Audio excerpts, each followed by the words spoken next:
And we're back with another episode of the Lakers Fast Break podcast. It's Gerald Glasser coming back at you from Lakers Fast Break, Pop Culture Cosmos, where we cover the latest news and trends in pop culture each and every week, twice a week, wherever you get your podcast, but also as well Game Source, and of course Inside Sports Fantasy Football. That's another great show coming to get you prepared for your fantasy football season that's coming up this week. Plus, also as well, Joe Soro, he's going to try to stop by. You know he's Ox1947 at LakersBall.com. He's also doing some Sin Blades things, as only he can do. So go ahead and check out how he is with his company, Simblades with a Y.com. Our good friends Jamie Sweet and the number one Lakers blogger that's out there. It is, of course, Laker Tom. Go ahead and check them out today at, of course, Lakerholics.com. Our good friend, Empire Jeff TV. He's got a great channel, so go ahead and check out what he's doing on YouTube at Empire Jeff TV. Subscribe today. We're trying to get him and also our other good friend John McCallion on his YouTube channel. Get both those guys today above 1,000 subscribers. And speaking of subscribers, please go ahead and give us a hand. Click on that little Joe Soro with the beady eyes right there on the right-hand corner of your screen. Go ahead and please subscribe today to get the latest notifications on when we go live on the air with the latest Lakers Fast Break.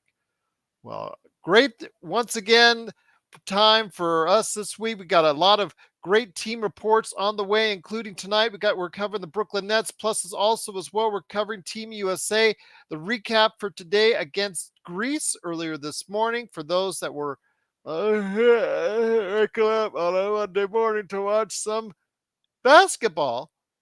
And they should have if you're a Lakers fan, because Austin Reaves killed it once again. He was the star of the game, and we'll explain why. But also as well, Mikal Bridges, why he's a key factor for Team USA. We're going to go ahead and cover that. But first, obviously, our guest here doing some great work. You got to go ahead and check out what he's doing today at Fireside Nets on YouTube or wherever you get your podcasts. It is SpenHarris. SpenHarris? Spenser Harris? Spenser Shanman? SpenHarris? What would you like, man? Sean and I were like before the show. Wow, what's the best way to call him? What's the best way to phrase it? I see your moniker all the time on the videos right there. SpenHarris. SpenHarris, the way to go for the show today? SpenHarris works. Harris is my middle name. Shanman's my last name. It's a bit tough for people to pronounce when they see it. No one mispronounces Harris, so I usually go with SpenHarris on shows. Okay, there you go, my friend. Appreciate it. I wanted to make sure because I got the nice JPEG already coming out. I put a shaman on the first one. Now I got SpenHarris on that one is going to go up. So want to make sure you're cool with that. But I appreciate you taking the time to go ahead and stop on by here the Nets.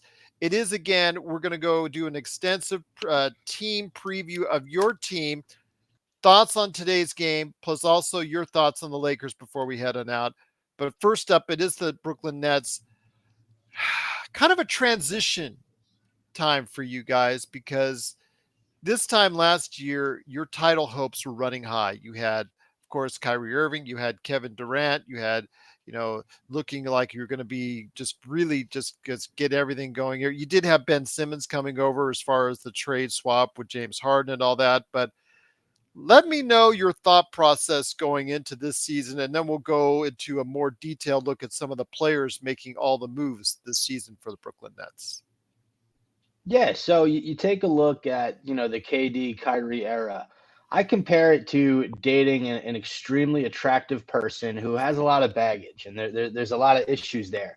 But you ignore the red flags because everyone in the world thinks this girl is drop dead gorgeous, and she's the one you've been after. And guess what? You get her, and it's not everything you thought it would be. Everything goes wrong. Her family hates you. She never shows up to date. She's unreliable. So what do? You end that relationship, or maybe she dumps you. I mean, no one's really keeping track here. And you find someone that, maybe they're not a knockout. Maybe they're not the most attractive person around, but they're a good person and they make you laugh and they're good at being your significant other. And that's what the Nets have right now in their core. And Mikal Bridges and Cam Johnson, are these guys Kevin Durant or Devin Booker or LeBron James? They are not.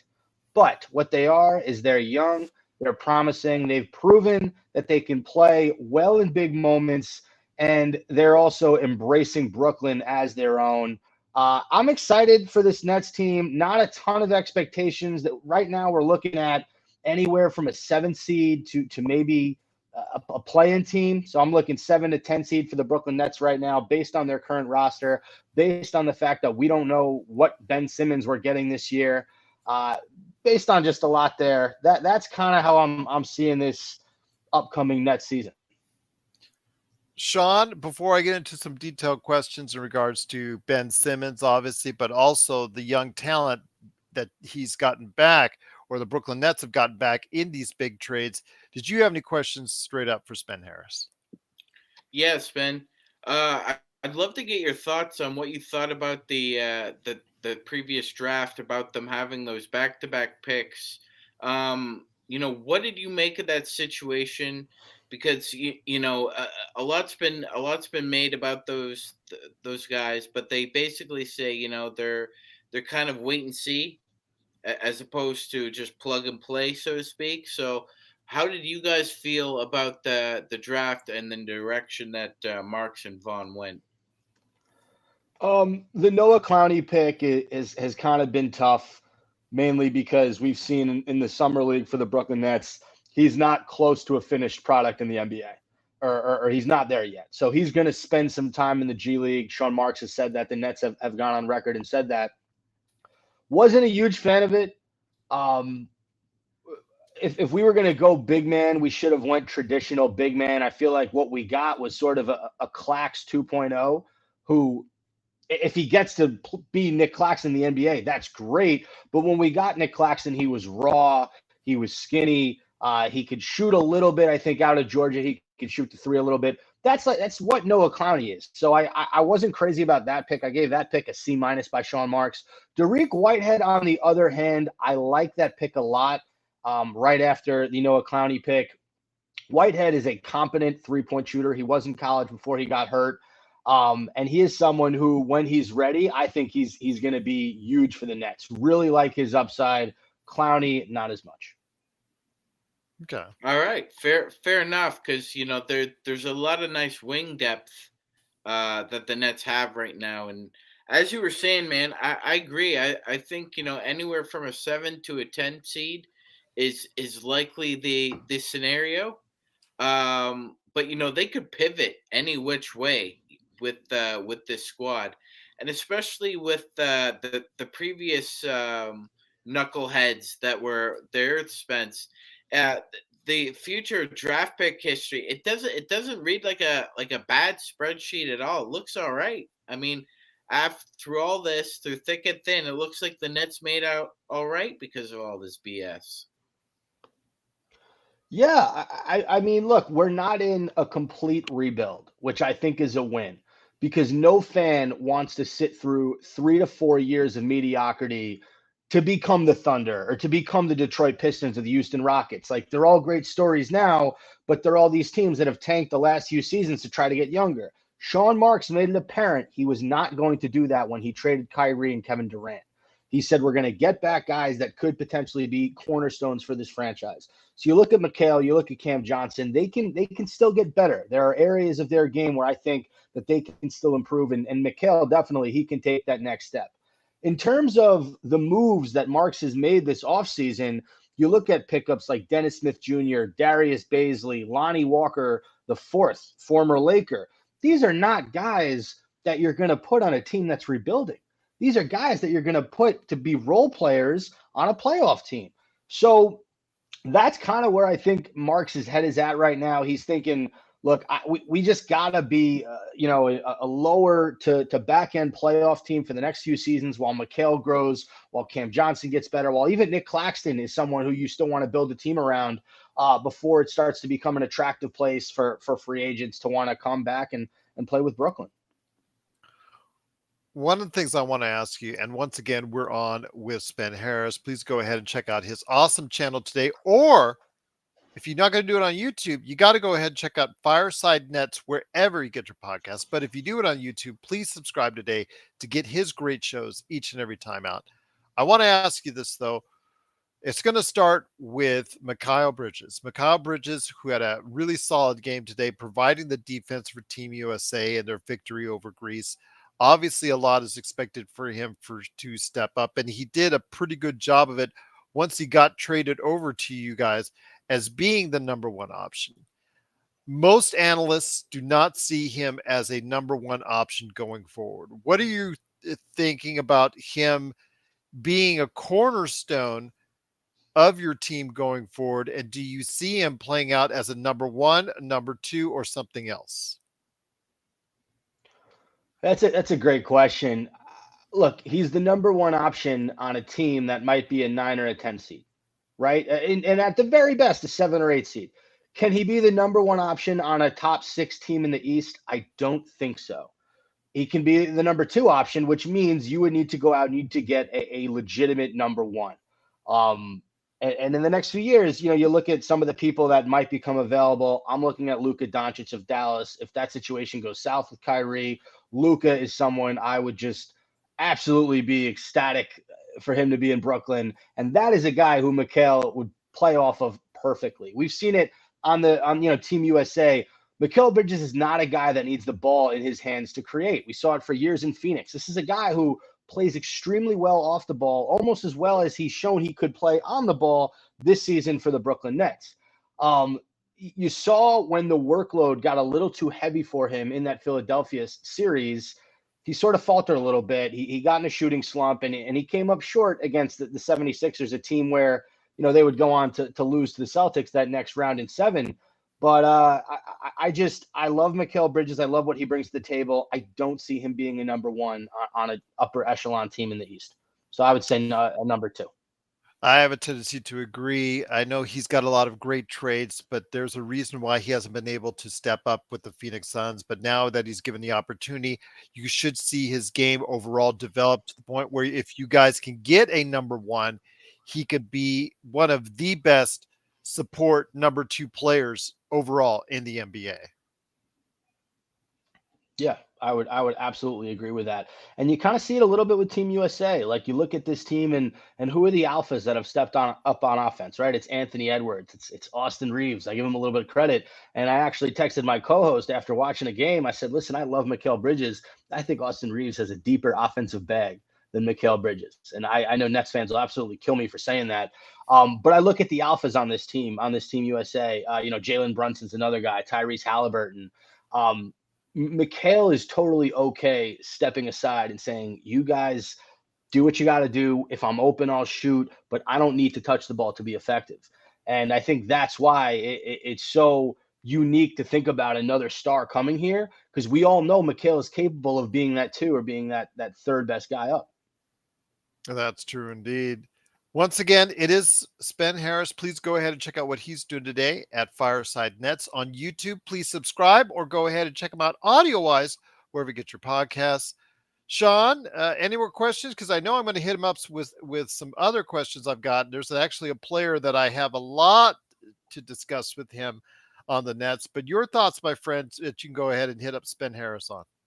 Yeah, Spen, I would just the roster is not only versatile, but the contracts are versatile too.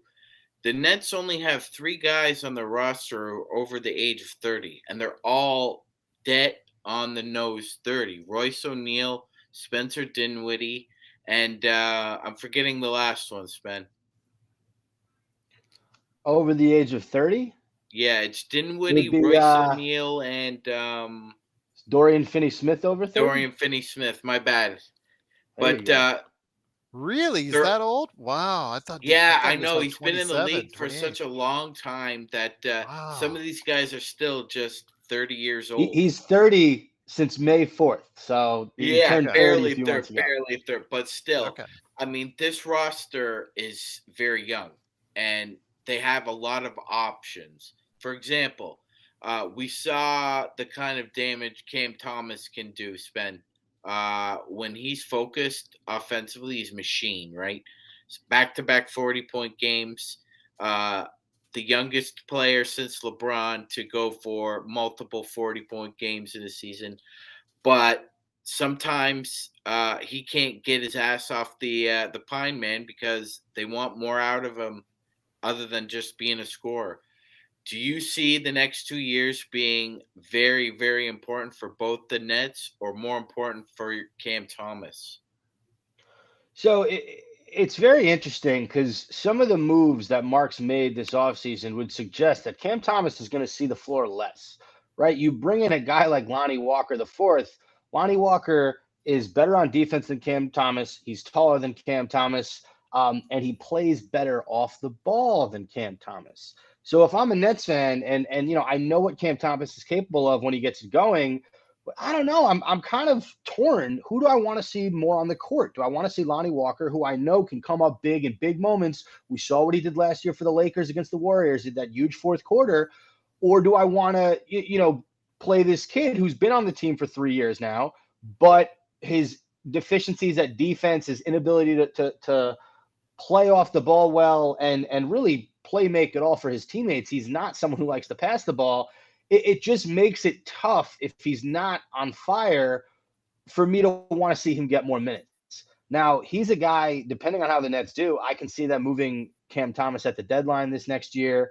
I haven't seen us in a situation where Cam Thomas flourishes with this version of the Brooklyn Nets. If it was going to happen, it would have happened in the playoffs. He would have saw time. It would have happened when they made the trade, or at least after McHale and Cam and Dorian Finney-Smith and Dinwiddie got incorporated into the offense. We would have saw more Cam Thomas then. Why did we not see it then? I don't think we're going to see it this time around. I think eventually he's going to be moved to a place where he can actually see a lot more court time.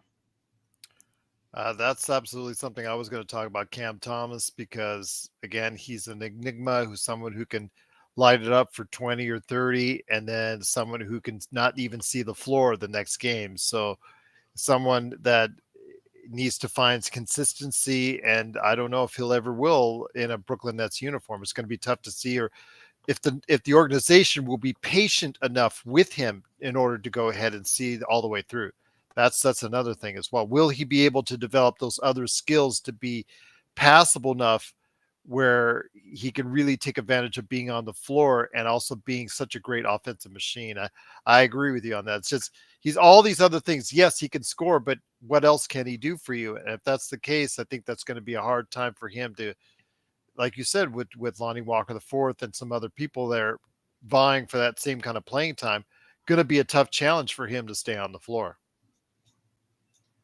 Yeah. And part of the new sort of culture that the Nets are trying to instill is this defensive, young, scrappy team. The only thing that Cam Thomas fits out of those three words is young. He's not necessarily defensive minded, and he's not necessarily a scrappy player. So I just don't know how much he fits into this new net system. One of the things I do want to ask you, though, is the enigma in the room.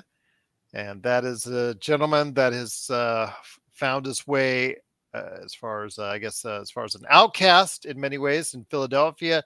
And now possibly the same thing could happen in Brooklyn. It's getting closer and closer to it, is Ben Simmons. Ben Simmons seems to still enjoy lounging around in his nice, expensive house, tweeting this and tweeting that. And the thing is, though, people need to see a lot more work from him. Is he in the gym getting better? Is he in the gym trying to recover and trying to just basically get back to the way he once was, and forget, just try to put all the mental blocks behind him?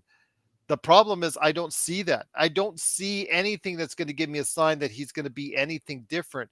And it's a shame for you guys, Spen, because he's taking up so much of your cap. He's taking up so much of what everything that you guys are all about, as far as all the good vibes that you guys have with this young, scrappy team. There he sits at the end of your bench. How much of a contribution can he realistically make? And do you have any signs from the team that he's actually on his way back for retribution? So I'll answer the second question first. He's been at a lot of open runs that Royce O'Neal has attended, that Dennis Smith Jr. has attended. All the vibes coming out of Nets camp regarding Ben and his teammates have been excellent. Every teammate from Mikal Bridges to Royce O'Neal to Cam Johnson to Nick Claxton, all these guys to Dinwiddie, all these guys have said if Ben Simmons is right, if he's healthy, and they've said he's our guy regardless, but we're going to roll with him. So that's been positive. That's been encouraging for Nets fans to see his teammates coming to, get his back. In terms of what we can expect this year, look, I think to sit here and say, hey, I expect Ben Simmons to start game one and play all 82 games would just be the most crazy, asinine. I think there's maybe a less than 1% chance of that happening. Now, to look at it and say, okay, what Sean Marks has built, and let's take away Ben Simmons for a second. The rest of the roster, it's a decent roster. Dinwiddie, McHale, Cam, Claxton, and then insert Dorian Finney-Smith, Royce O'Neal, one of those guys to start. That's not a bad starting lineup in the East. Like I said, they're a 7 to a 10 seed. Now, if you're able to get Ben going and you insert him, maybe he starts in the second unit. I honestly want to see him start with that starting unit and be that fifth guy. So it's him, Dinwiddie, McHale, Cam, and Claxton. That to me is my dream lineup as a Brooklyn Nets fan. Figure out a way to move Royce O'Neal or to move Dorian Finney-Smith, get someone better. But that is a lineup I would be ecstatic to see. And I know my co-host Pete, he sees Ben Simmons coming off the bench and starting that as the point guard with that second unit. I think that if you can start the season well enough without Ben, and then once you incorporated him into the lineup and they really start to get rolling, he can just add fuel to the fire.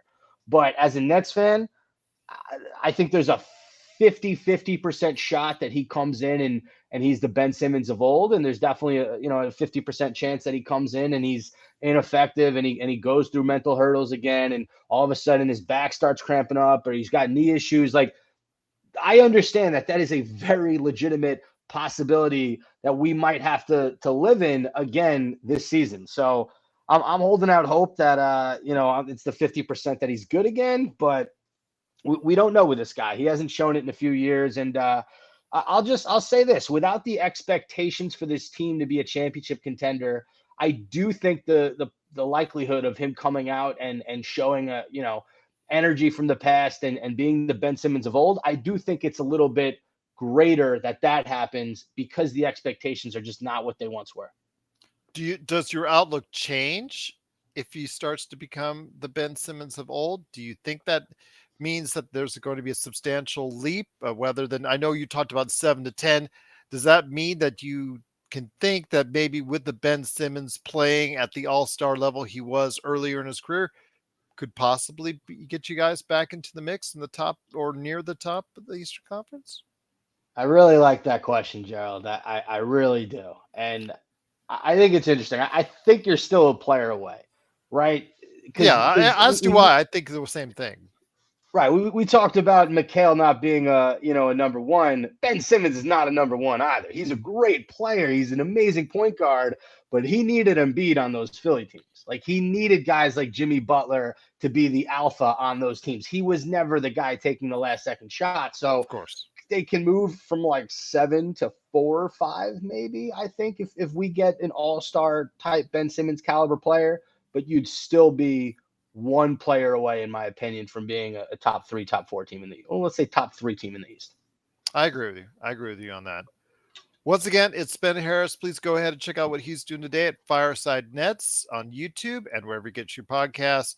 Shawnee, go ahead, my friend. Any more good questions on the Nets? Because, this could be a team where if things go well during the course of the season, they stay healthy, and some other teams, they find their way in a different way. You never know, my friend. They could find themselves a little bit higher in the East. But your thoughts, my friend. Any questions for SpenHarris on that? Absolutely, Spen. We've all seen the news in the NBA recently about the new TV contract being renegotiated once again, and now we know that there's going to be a significant salary cap increase once again, and everyone's looking at 25-26, right? Because it looks like it's going to be a loot for free agency. Just your overall perspective right now. If there was a disgruntled star in the NBA, we always know there's one around the corner. The Nets potentially have a juicy Ben Simmons expiring contract. Like you said, You can throw in a Cam Thomas as well. This kid's still on a rookie deal. You could have him for 2 more years. If you like what you see, you sign him to a reasonable deal, right? You can also he can't trade a few picks, but he can. We know this system, right? You can always manipulate your way into getting a pick or two, or trying to renegotiate picks down the road. So my question to you is, if you're the Nets right now and you're a fan of them, are you looking at a big or are you looking at a guard? Are you looking at a big or in terms of building the team around? Yeah, with Bridges. That's a great question. So you think of the bigs in this league, you think of the guards. I don't see Joel Embiid coming to Brooklyn, and I just don't see that scenario. I don't know. I used to do a Philadelphia, New York podcast, and while I did that, I paid heavy attention to the Sixers, and they were never going to be the team, no matter what. Because I don't love Embiid. He gets hurt. Yes, he's he won the MVP this past season, but I don't love the idea of building around him. He's also closer to 30, I believe, right? Without looking at his age, I think he's getting up there. Me personally, this is a guards league. There's so many young guards. You look around the league, right? Like the Halliburton, De'Aaron Fox. Uh, no, that wasn't the trade because they traded Sabonis, but those two guys who were on the same team at one point both look like top 10 point guards. They're amazing. You got John Morant over there in Memphis when he's able to play. You have Luka in Dallas. You have LaMelo in Charlotte. I know I'm missing a ton of guys, but there are just so many young guards that they could just take over a game. I mean, even what Russell Westbrook in his advanced age, you saw what he did with the Clippers last season in the playoffs for a minute. Like he still can play. The Rockets have a few guys. The Pistons have Cade Cunningham.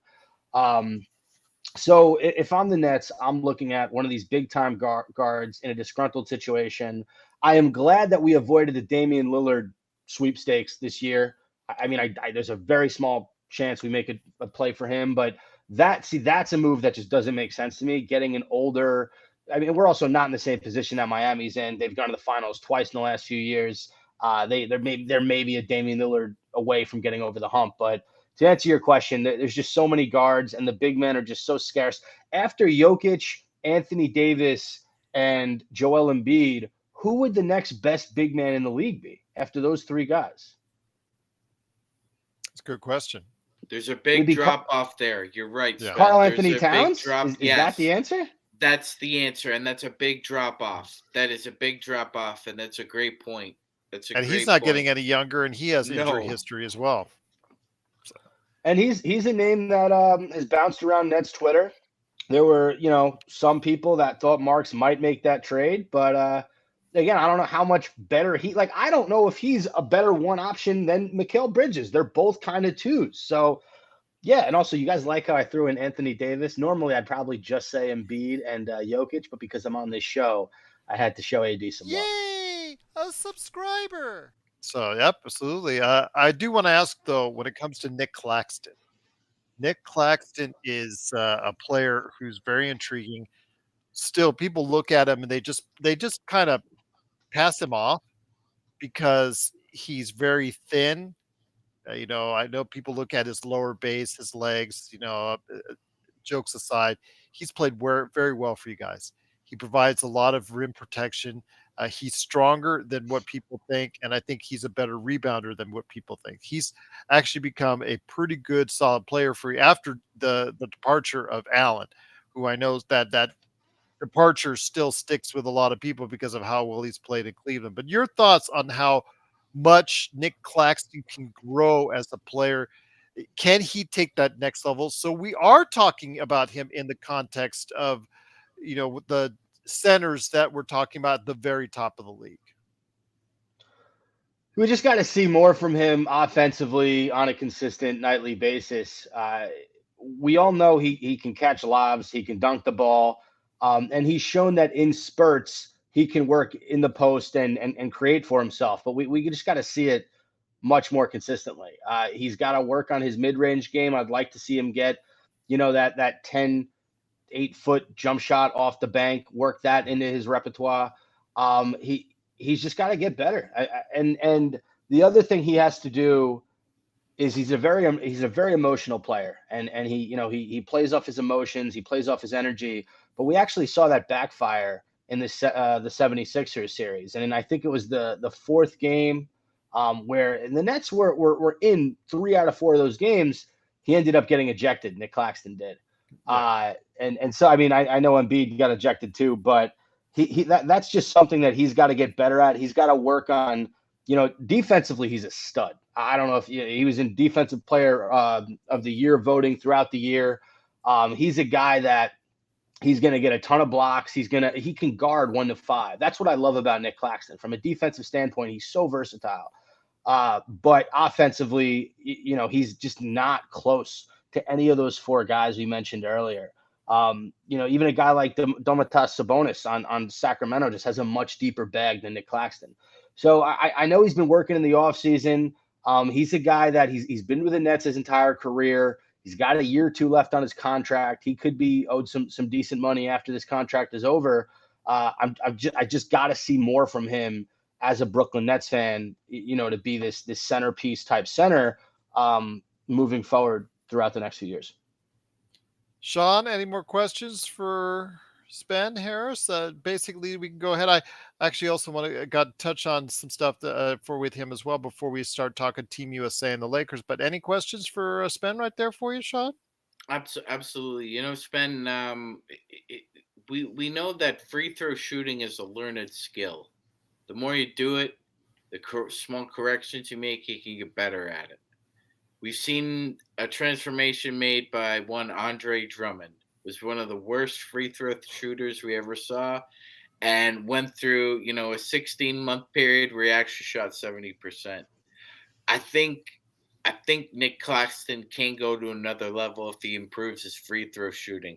I mean, if that one skill he improves, you could add a lot of point differential to a lot of Nets games, because there were times when the Nets were 6 to 8 points down, and it'd be let's foul Clax, send him to the line, and that can be a detriment, right? Because not everybody's Shaq and not everybody's Wilt. You got to be able to make them. On that point, Spence, were you aware that in the past 5 years, opponents have the worst free throw shooting percentage at the Barclays Center? There's a reason for that. All right, go for it. I need to hear this. So there is an old famous Nets fan, and I say old because you see this man, he's someone's grandpa for sure, and his nickname is Mr. Whammy. Okay. Mr. Whammy has been going to Nets games since I was 10 years old, and I was going to the Meadowlands over here in East Rutherford, New Jersey. What he does is he stands behind opposing teams' backboards or hoops, and he just basically like spazzes out his whole body while opponents are shooting.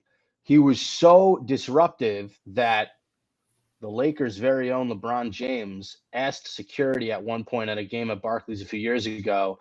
I think they asked security to like either control him or kick him out. I know LeBron was not a fan of Mr. Whammy, but he's been an avid Nets fan for, I want to say, the last 30 to 40 years, and he is the reason that opponents' free throw percentage is low at Barclays.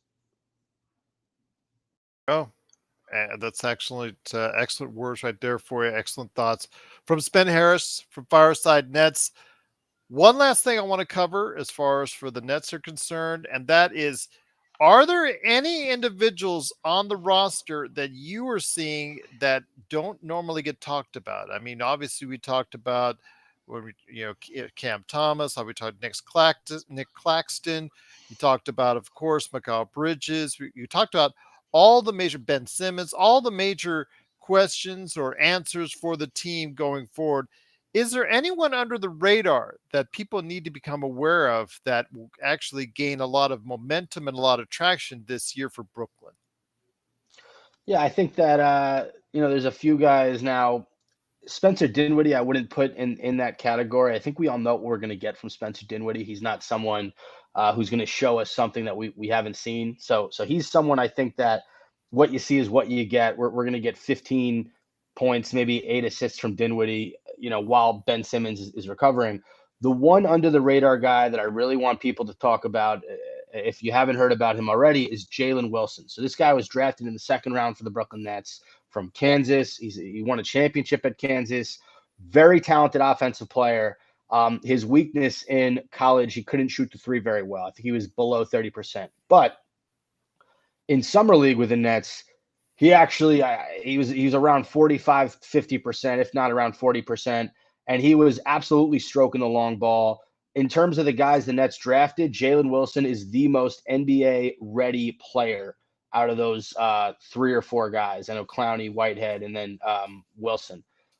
So I'm very excited to see Jalen Wilson. He's someone I'm definitely monitoring throughout the beginning of the season. And then another guy, Dennis Smith Jr., kind of looked like a nothing pickup to the outside eye. But Dennis Smith Jr. is one of the better on-ball defenders in the league as far as guards go.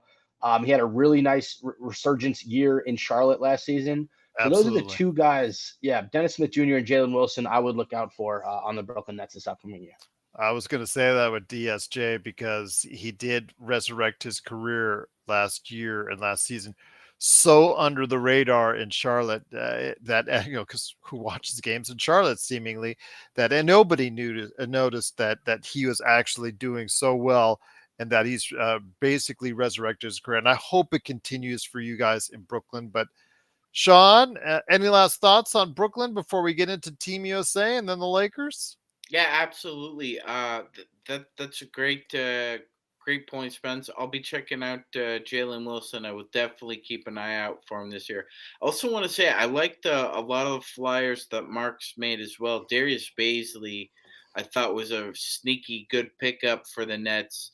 I think they're gonna hit on 1 or 2 of these guys, man. You never know if they vibe and if they coordinate together and find some synergy and somebody gets locked up long term. So you never know with these flyers. They could always lead to something.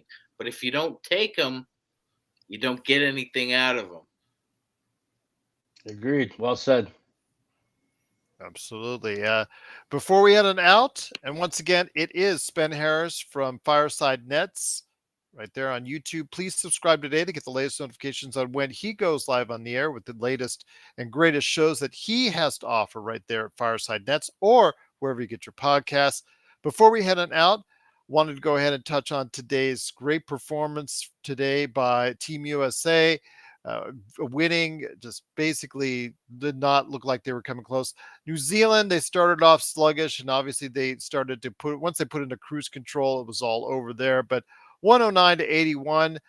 When you have players, though, that are playing so well, like Tyrese Halliburton and Austin Reaves off the bench, and then you support that with Mikal Bridges, who was also 4 of 6 overall shooting, just very efficient shooting, providing you the defense. How great is that for Team USA to know that, hey, if our starting lineup isn't doing it, we've got these guys, these superstars coming off the bench, or in case of Mikal, he's starting. I'm sorry, Mikal, that these support guys are playing so well that we really don't have to worry about if there's a star on Team USA that isn't getting it done. Yeah, I think the roster construction of this team, and I said this on Fireside Nets earlier today, it was really beautiful. The way that they got guys who are not superstars, right? I mean, the majority of guys on this team, I wouldn't put in that top 5, top 10 category, and Edwards might be right around there. But they're all guys that still have something to prove in this league, and they want to be great, and they're all extremely talented. And then the guys that are talented, like a Josh Hart or a Bobby Portis, they're some of the hardest working players in the league. So I just really love the way that they put this roster together. You have your freak athlete, Anthony Edwards and Jaren Jackson Jr., and you have your high IQ guy, right, and Brunson and Halliburton, and then you have your ISO scorers and Austin Reaves and Brandon Ingram. And then you have your glue guys and Mikal Bridges and Cam Johnson. So I 100% agree that, it's a real next man up mentality with Team USA. There's not the only guy that seems kind of frustrated with everything is Brandon Ingram, because he's the only guy that can't necessarily play well off the ball, and you're kind of seeing that in instances with Team USA. But other than him, I love the fit. Everyone who comes in gives them good minutes. Even Walker Kessler had some good time in garbage time today. Yeah. But the thing is, we haven't even discussed Cam Johnson. And Cam Johnson, he's supposed to provide you guys with that outside threat. He goes under the radar. Like you said, we even just forgot about him for a second on the roster, but he plays a vital role for you guys. Not only stretching the floor, 6'9", plays good D. He is supposed to be that quintessential 3-and-D guy. Whether or not he stays with you guys long term or he's utilized in the trade, that could be something up to you guys to utilize. What do you see as the future for Cam Johnson? My problem with Cam Johnson is I just don't know how much better he can get. I agree. That's something that he was a 3-and-D guy in Phoenix. He elevated his game a little bit when he came to Brooklyn. We saw him create a little bit off the dribble. He can go to the lane every now and again. Not the best handles, right? He doesn't have a bag like McHale or a bag like Austin Reaves, but he can put a move or two on his defender when he needs to. When I think of the Nets, I never think it's as far as McHale and Cam Johnson will take them. I think it's more about Nick Claxton. I think it's more about Dinwiddie. I think it's more about other guys. Cam Johnson, to me, he could be good, but I feel like I've seen his best, and it was all right. It's a number 3, number 4 option. Now, on Team USA, he works perfectly because he's a guy, he does not need the ball in his hands. He can knock down three-pointers when he's open. He can get to the hoop if he needs to. Really strong defender. Great motor on Cam Johnson. He can get up and down the court. He likes to run the break. So he fits perfectly on this team. Just in terms of if you're building an NBA roster, I don't know if he can be the second best player on your team. There you go. I agree with you. I think he's a 3 or a 4 on a really good team. I think that's his best suited, that you don't put too much pressure on him. And plus also he's there to go ahead and draw the defense away to spread things out. I agree with you on that. And, while he's a nice addition to the Team USA team, he's not asked or required to do so much on the team. And I think that's probably a benefit to his overall play, and how much he grows or left growth there's left. I agree with you. It may be something where he might have, in fact, was mentioned in the chat that he might have plateaued as a player. But Magic, any last thoughts on the Team USA victory or the Nets before we get into the nervous time as you and I have? Because we're going to ask Spen at the very end exactly what his thoughts on the Lakers are. So we're all pins and needles on that here. But Sean, any thoughts? Because you're the FIBA man so far. You've been doing a great coverage for us on playback. So any questions for us on FIBA or any thoughts or comments on Team USA's victory today? Yeah, Gerald, it was a sound victory, and I love the fact that even though Kerr did put Kessler in when the game was out of hand, he still tried to give him as much quality minutes as possible. He put Austin Reaves out with him, which is kind of a breadcrumb hint. Usually, I've noticed when Kerr inserts somebody new into a lineup, it's usually Austin Reaves who's on the floor. He's kind of become this linchpin of Team USA's bench. Like, let's put this guy out with the kid and see what can happen. Gerald, we've seen time and time again that if you're not playing the role you're asked to play, somebody else will play it for you. Josh Hart is playing Brandon Ingram to the end of the bench on Team USA. He's a better rebounder than Brandon Ingram, and Ingram has almost 6 inches on Josh Hart. But Josh Hart plays with all heart. Yep, 11 rebounds today, I think. 11 correct? Rebounds. Anything that that coaching staff asks him to do, he will do. And we've talked about this previously. There are a lot of guys on this USA team who are willing to play their role and play it well. And for whatever reason, it just seems that Ingram is the black sheep right now. He's not consistently doing what he's asked, and he's finding it really hard, Gerald. I agree. But the next game for Team USA is against Jordan at 1:40 a.m. Pacific on Wednesday, 4:40 a.m. Eastern. I'm not sure if any of us are going to be able to see that game. I will be trying to sleep at that point in time. And Sean, I hope you are. And Spen, I hope you are as well. But the thing comes with Jordan is a former Net that's actually getting a lot of interest. A lot of press has been made about Rondé Hollis Jefferson's transformation from the time he was in the league with the Nets to where he is now, with a total Kobe Bryant like transformation. Your thoughts on that, Spen? Because I know that the word's gone back to you as far as how he's transformed his game and his look, lost weight, cut his hair, whole 9 yards to look and play like Kobe Bryant. I mean, you love to see it. Is there a basketball player in the history of the game outside of Michael Jordan who's influenced young players more than Kobe Bryant? I don't think there is. Every single guy in the NBA who's somebody wants to be Kobe Bryant. They want that Mamba mentality. So can't say that I'm surprised it's Rondé Hollis. He was always one of the hardest working guys in the league. I just never thought he had the talent. That was my issue with him. I wasn't a great 3-point shooter, wasn't a great mid-range shooter in general, really just a slasher, a guy who could finish at the rim, had some great moments with the Nets, but did not know he was capable of doing what he did against New Zealand in overtime earlier today, dropping 39 points, hitting a ridiculous 3-point shot and getting fouled to send the game into overtime on a 4-point play. Kudos to him. Look, any of us can put on a Kobe jersey and take a bunch of shots and say we're Kobe. It takes someone special to actually execute it on the national stage like Rondé Hollis Jefferson has done. Absolutely. Couldn't agree with you more on that. I wish him continued success. Maybe he'll get back into the league, and we'll see what happens. Obviously, complimenting you on your choice of jerseys behind you. Absolutely.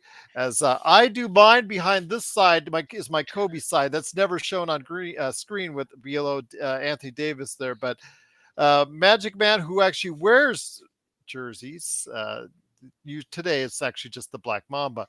Any last thoughts, my friend, before and you Mamba got it for right there. life. Yes, absolutely, absolutely indeed. But any last thoughts, my friend, before we get into the tough question of the day when it comes to the LA Lakers?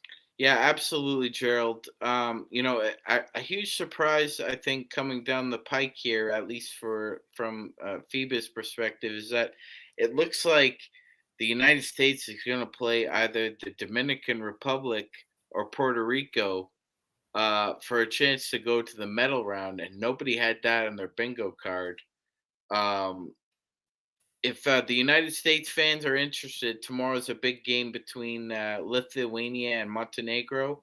The loser of that game finishes second, likely plays the United States in the knockout stages. There you go. Absolutely. Great point indeed. But once again, it is SpenHarris. He's been great so far, giving you the update on everything that you need to know about the Brooklyn Nets. Please go ahead and support him today by stopping over at Fireside Nets, wherever you get your podcasts, and subscribing today on YouTube. But Spen, before we head on out, it is nervous time for us and our audience because we want to know what you think of the Los Angeles Lakers this season. So we're all in, a great suspense. We've asked that of each and every one of our individuals we're asking team reports on, because our goal is to hit all 30 before the start of the season.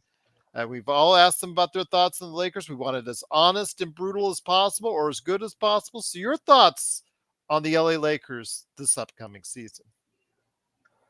So obviously, I think you guys lost a real player with Lonnie Walker the fourth. I'm happy we were able to snag him.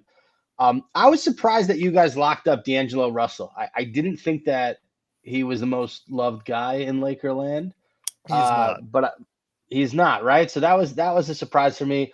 Look, as long as you guys have a healthy LeBron James, a healthy Anthony Davis, and now you have Austin Reaves, who is becoming a star right in front of our eyes, I think you're going to be okay. The West is very tough, but I think that you guys right now, as it stands in the West, I would say you're better than everybody, except you're not better than Denver, and I don't think you're better than Phoenix.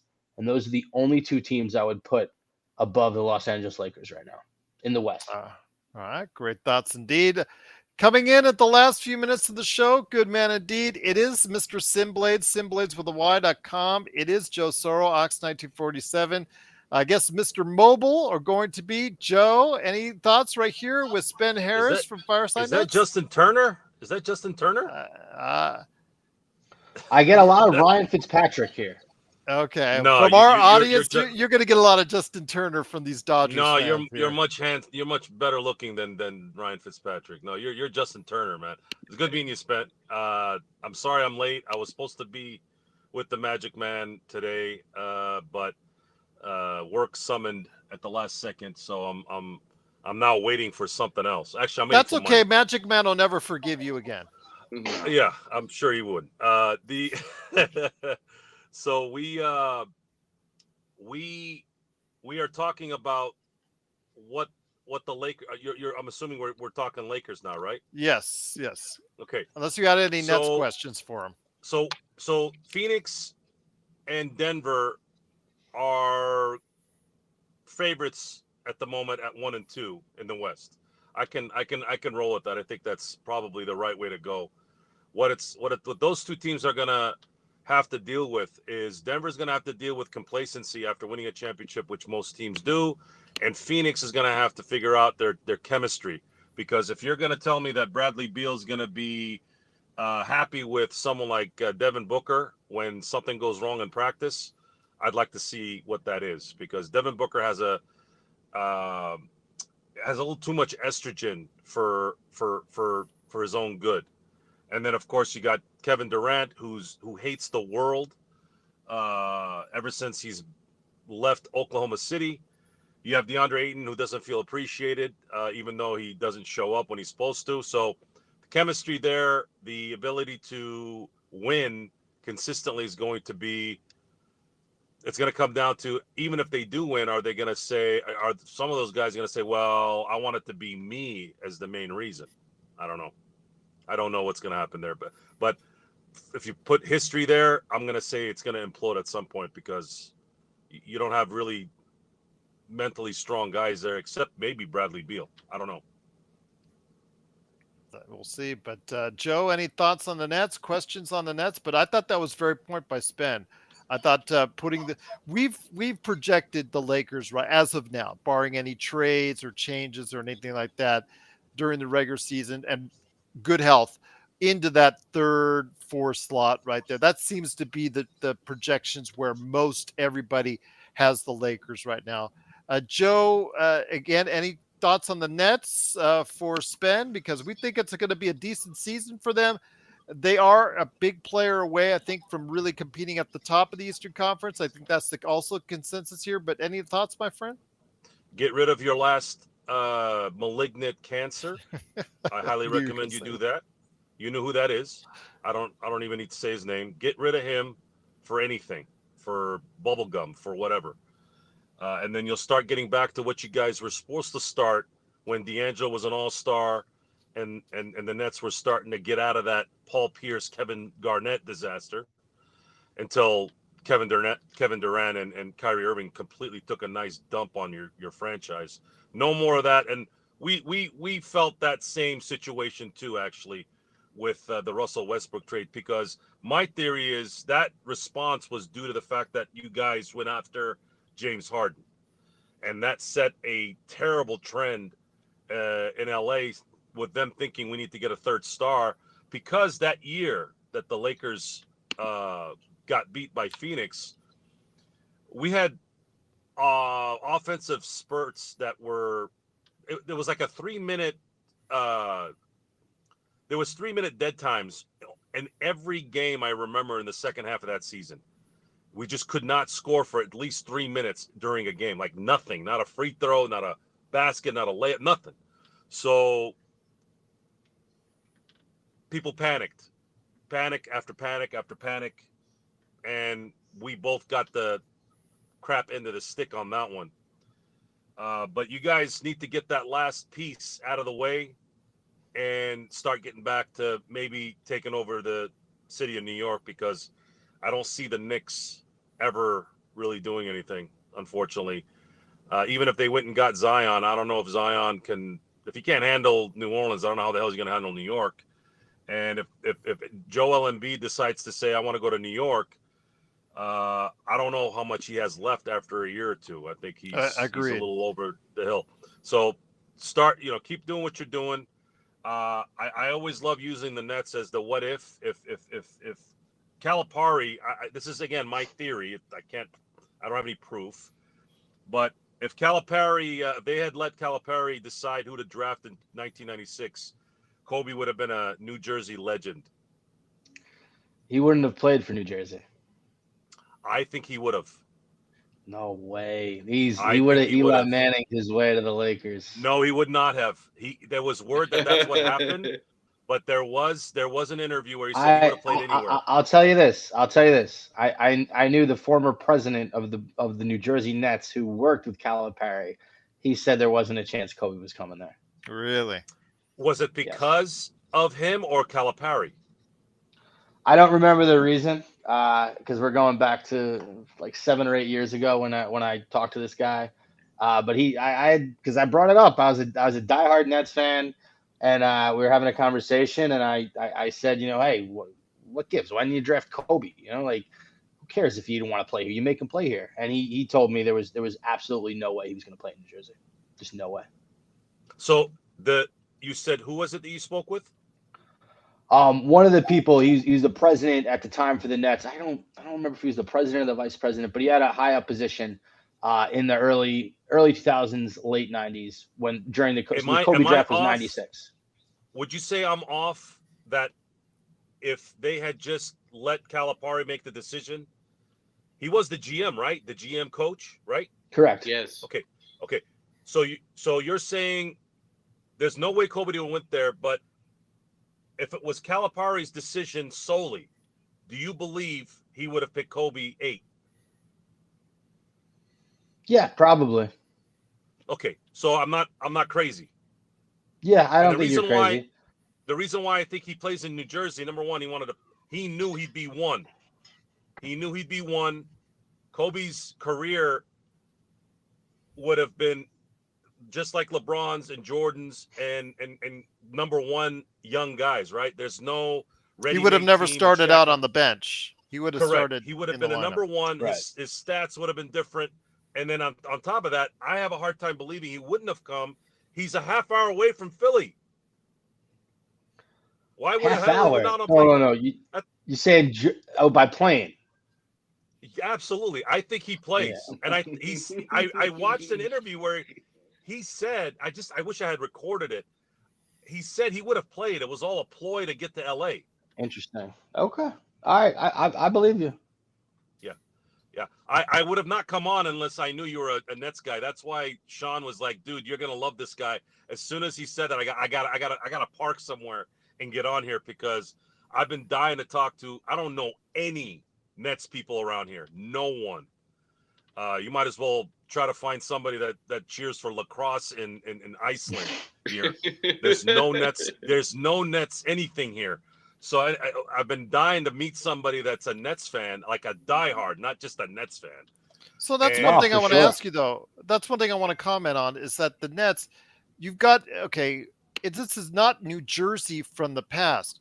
The Nets have a absolutely beautiful facility now at Barclays. It's so much better than the MSG that's there, the Dolan Dome or whatever you want to call it. Right. It's just the future with young talent, everything that's going on. It just seems New York. Okay, the Knicks are still a very good team this year. They've got a nice depth. They've got a good future as well. I don't want to disparage them in that sense, but just seems like people are still, it's like the Clippers and the Lakers here. Again, I get it. I understand the Lakers more established team by a long shot. So the Clippers will never be a number one year, and nor should they be because of what they've done over the course of the years and all the losing seasons, et cetera, et cetera. But Brooklyn has actually appeared more times in the NBA Finals in recent years in this century than the New York Knicks. So I ask you, what's it going to take for people to get that mindset to understand that the Nets may have the better long-term future than the New York Knicks? I think basketball people see it. I think if you're an actual fan of the sport and you're taking your bias out of it, I think people can see the Nets probably are set up for better long-term success than the New York Knicks. Now, when the New Jersey Nets moved to Brooklyn, the small most people in New Jersey, their parents grew up in New York. So a lot of people in New Jersey were Knicks fans, but there was a nice group of people in northern New Jersey, central New Jersey that were Nets fans. When the Nets moved to Brooklyn, a lot of those people who rooted for the Nets started rooting for the Knicks. And most people in Brooklyn already were rooting for the Knicks. So you think about a New Jersey fan base that wasn't already massive to begin with because we're 40 minutes from Manhattan. When that team moved, it was very hard for Brooklyn to establish a fan base, and that's why Brooklyn basketball gets pooped on in where I live. All my friends always come up to me. They say, "Could you imagine being a Nets fan?" And then they just laugh in my face.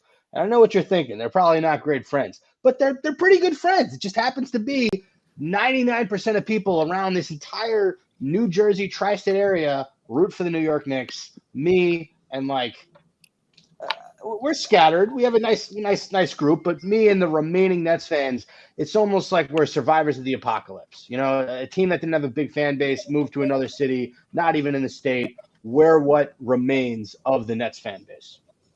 Okay. I just wanted to get that in there because I think the future long term is a little bit better suited for Brooklyn. Although both have an abundance of picks, both have young talent, both have depth. I think right now, again, I just lean a little bit towards the Nets, but I think both have decent futures. But go ahead, Sean. I know you want to interject something before we head on out. Yep. Before we head on out, I also know that Spen happens to be a huge Giants fan. So, so how are you feeling right now about your Giants, brother? Daniel Jones. 10-7 is my guess for the season. I said and that's that on being the show last optimistic. week. Yep. Yeah, I'm not going to say anything that you guys don't already know. Danny Dimes had a decent year last year. Do you think he can take that back. next step? Do you think he can take that next to like Jalen Hurts numbers? No, I don't think he's going to get there. He can get closer to Hurts, but I don't think he's gonna ever put up Hurts numbers. They're a very well-rounded, well-coached team. They have a strong defense. They have some weapons on offense. I'm excited to see what Jalen Hyatt does. Darren Waller was the big name acquisition on the offense. They'll be fun. Look, they have expectations for the first time in a while. Dallas is obviously trending downward, and that Trey Lance trade was pretty darn funny on different ways you can piss off your starting quarterback. Everyone thinks the Eagles are gonna, go back to the Super Bowl, and as of right now, it looks that way. But you got to play the games, and they're a quarterback injury away from starting Gardner Minshew. So, and then there's a guy that runs the football a lot, and he can be a little reckless occasionally. So, no, I'm excited for the Giants. Look, I was pessimistic up until we made the change in general manager. I hated Dave Gettleman. I thought he just did everything he could to hurt this organization, to hurt this franchise, and he thought he was smarter than everybody else when he would just do stupid things like trade Odell Beckham Jr.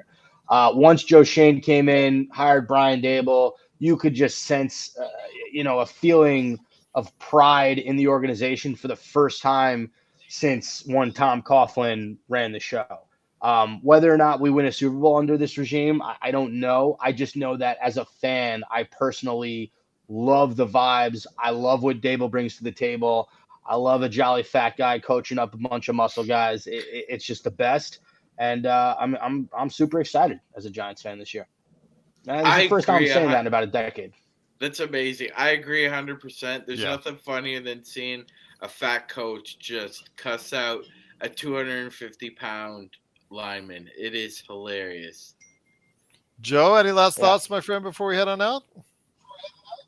I'm good. Okay. That's Joe to a T. Once again, it is SpenHarris. Please go ahead and support him today. It is Fireside Nets on YouTube, Fireside Nets, wherever you get your podcasts. It is truly appreciated if you go ahead and help him get to where he needs to go to help get to a larger audience out there, because you heard him. He needs to find more Nets fans. You can help him by going ahead and subscribing today, going ahead and being a part of his shows right there at the Fireside Nets. Well, I'll tell you what, Spen, We truly appreciate you taking some time to talk to us today. We'd love to have you on as far as our pre-games before the Lakers and Nets meet up during the course of the season, if that's a possibility before we head on out. Would that be a possibility? For sure. You got my email. Just let me know. Depending on the night, I should be available. But thank you guys so much for having me on. It was a blast, and we'll talk soon. Absolutely, indeed. Coming up later this week for everybody out there, we've got on Wednesday, Chicago. We're going to cover them. Toronto on Thursday. Looks like we might have Indiana next week. We're going to have everybody else trying to get for the rest of the Eastern Conference. We will be taking care of that. Plus, we've got great shows coming up right here on the Lakers. Winning Time, episode 4. There you go. We're still going to be talking about that on tomorrow night's show. So there you go. Joe's got the evil look already. All right, there you go. Joe, head out on the highway, my friend. Go ahead. Safe travels and safe driving to you. Magic Man, truly appreciate everything you did in lining up today's interview. Everybody in the chat, the world's best Lakers chat room that's out there, we truly appreciate everything you can and still do for us. But also as well, subscribe. We need 1,000 subscribers to get the latest notifications on when we go live, of course, with the latest Lakers Fast Break podcast.